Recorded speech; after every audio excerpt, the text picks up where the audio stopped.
ကဲပရိသတ်ကြီးရေဒီနေ့တော့မိုးအေးလေးမှာစောင်းချုံထဲကနေနားထောင်လို့ကောင်းမဲ့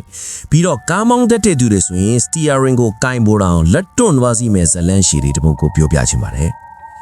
ဒီဖြစ်ကလွန်ခဲ့တဲ့9နှစ်လောက်ကရှမ်းပြည်နယ်ရဲ့မြူတွေစိုင်းနေတဲ့တောင်တက်လမ်းတစ်ခုမှာတကယ်ဖြစ်ခဲ့တာပါဇလန်းလေးကိုစတော့မယ်နော်ဇလန်းရဲ့အဓိကဇာတ်ကောင်ကတော့ကိုနိုင်လူခေါ်တဲ့ကုံကားမောင်းသမောင်းတစ်ယောက်ပါကိုနိုင်ကရန်ကုန်တောင်ကြီးပြည့်နေတဲ့12ဘေးကားကြီးကိုမောင်းတာနှစ်ပေါင်းမနေတော့ဘူးလမ်းကျောအထာပိုင်နိုင်တယ်လို့တရေတစီဆိုတာကိုလေဒါတွေကစိတ်ထင်မှာကွာဆိုပြီးပယ်ချတတ်တဲ့လူမိုက်ပေါ့ဗျာဒါပေမဲ့အဲ့ဒီညကတော့သူ့ဘဝကိုအကြီးအကျယ်ပြောင်းလဲသွားစေခဲ့တယ်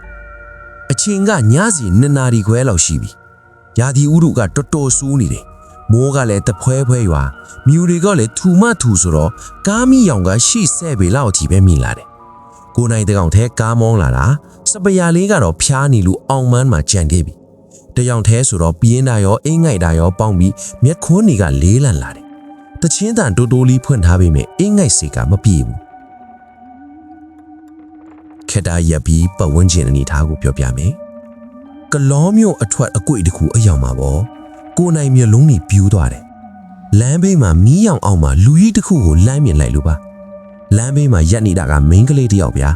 အဖြူရောင်ပပလူဝစ်ထားတယ်မိုးတွေရွာနေတာတော့ထီးမပါဘူးတတော့အေးခဲနေတဲ့ညာကြီးမိုးချုပ်တောင်ပေါ်လမ်းမှာမိန်းကလေးတစ်ယောက်တည်းဘာလုပ်နေတာလဲပေါ့ကိုနိုင်စိတ်ထဲမှာတန်တရားဝင်သွားပေမဲ့လူသားချင်းစာနာစိတ်ကပိုများသွားတယ်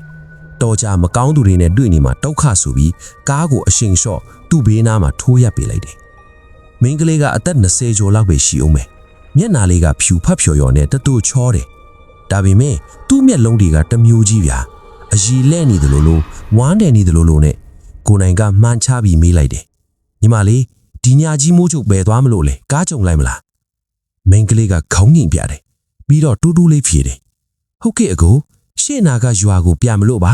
လိုက်ပါရစေနော်တဲ့အတန်ကအေးအေးဆဆနဲ့လေတင်းနာဝဲနေတယ်လို့ပဲကိုနိုင်လည်းတကားဖွင့်ပေးလိုက်တယ်မိန်းကလေးကကားပေါ်တက်လာတော့ထူးဆန်းတာတစ်ခုသတိထားမိလိုက်တယ်သူ့ခိုကမိုးရီစိုးမနေဘူးဗျာအပြင်မှာမိုးတွေတဲနေတာတော့သူ့ဝိစားလေးကခြောက်တွဲနေတယ်လို့ပဲဒါပေမဲ့ကိုနိုင်ကထီးပါလာလို့နေမှာပါလို့ပဲတွေးပြီးကားကိုဆက်မောင်းထွက်လာခဲ့တယ်ကားခေါင်းထဲမှာတိတ်ဆိတ်နေတယ်အဲကွန်ဖွင့်မထားပေမဲ့လေတို့ကရေခဲတိုက်ထဲရောက်နေတယ်လို့အေးဆက်သွားတယ်ကိုနိုင်စကားစမြေဖြိုးဖို့ကြိုးစားတယ်ညီမလေးဘာကိစ္စရှိလို့ဒီချိန်នេះလမ်းဘေးရောက်နေတာလဲအင်ကမစူးဘူးလားမိန်းကလေးကချက်ချင်းမထီဘူးခဏကြာမှရှေ့တဲကိုစိုက်ကြည့်ပြီးပြောတယ်အိမ်ပြန်မရောက်တာကြာပြီအကိုဒီနေ့မှပြန်ရမှာကိုနိုင်ချက်တီးနေနဲ့ထသွားတယ်စကားပြောပုံကတမျိုးကြီးပဲပြီးတော့ကားထဲမှာရနေတဲ့အနံ့စပရာလီစိတ်လိတ်တောက်ထားတဲ့အနံ့မဟုတ်တော့ဘူးစံပဲပန်းညော်နံ့လို့မြေကြီးနံ့လို့အနံ့တင်းတင်းလေးရနေ